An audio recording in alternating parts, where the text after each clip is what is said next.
লাব্বাইক আল্লাহুম্মা লাব্বাইক। হাজির হে আল্লাহ, আমি তোমার দরবারে হাজির।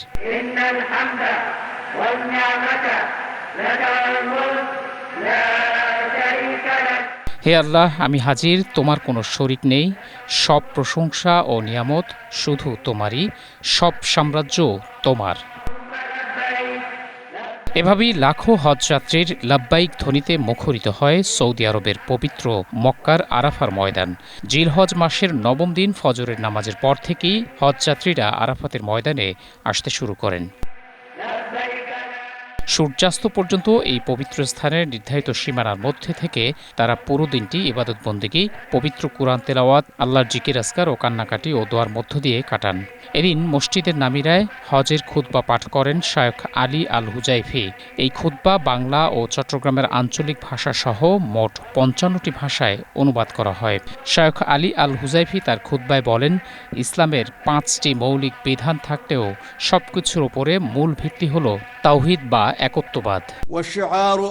وشعار أهل الإيمان التوحيد لله تعالى قال سبحانه فإلهكم إله واحد فله أسلموا وبشر المخبتين। ওকুফে আরাফা নামে পরিচিত আরাফাতের ময়দানে অবস্থান করা হজের প্রধান স্তম্ভ। মহানবী হজরত মুহাম্মদ সাল্লাল্লাহু আলাইহি সাল্লাম বলেছেন, হজ হলো আরাফা, যা হাজিদের সমবেত হওয়ার অপরিহার্য গুরুত্বকে তুলে ধরে। এই দিনটি ইসলামী ক্যালেন্ডারের অন্যতম পবিত্র দিন এবং আল্লাহর রহমত, ক্ষমা ও আধ্যাত্মিক পুনর্জাগরণের মুহূর্ত হিসেবে বর্ণনা করেছেন ইসলামী চিন্তাবিদরা।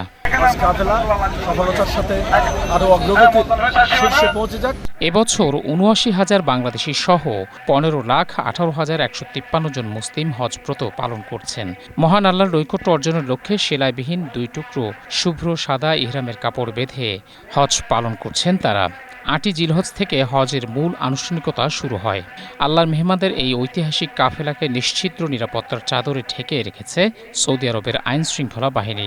আকাশ থেকে ড্রোন এবং মাটিতে হাজারো সিকিউরিটি ফোর্সের কঠোর নজরদারিতে নিশ্চিত করা হচ্ছে হাজিদের সর্বোচ্চ নিরাপত্তা।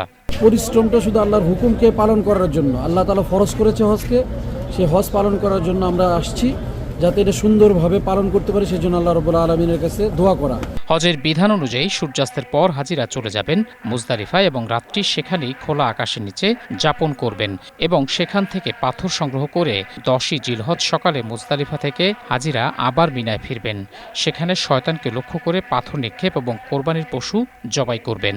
এরপর মাথার চুল মোড়ানো এবং ইহরাম ত্যাগ করে বাইতুল্লাহ বা আল্লাহর ঘর তাওয়াফ করবেন।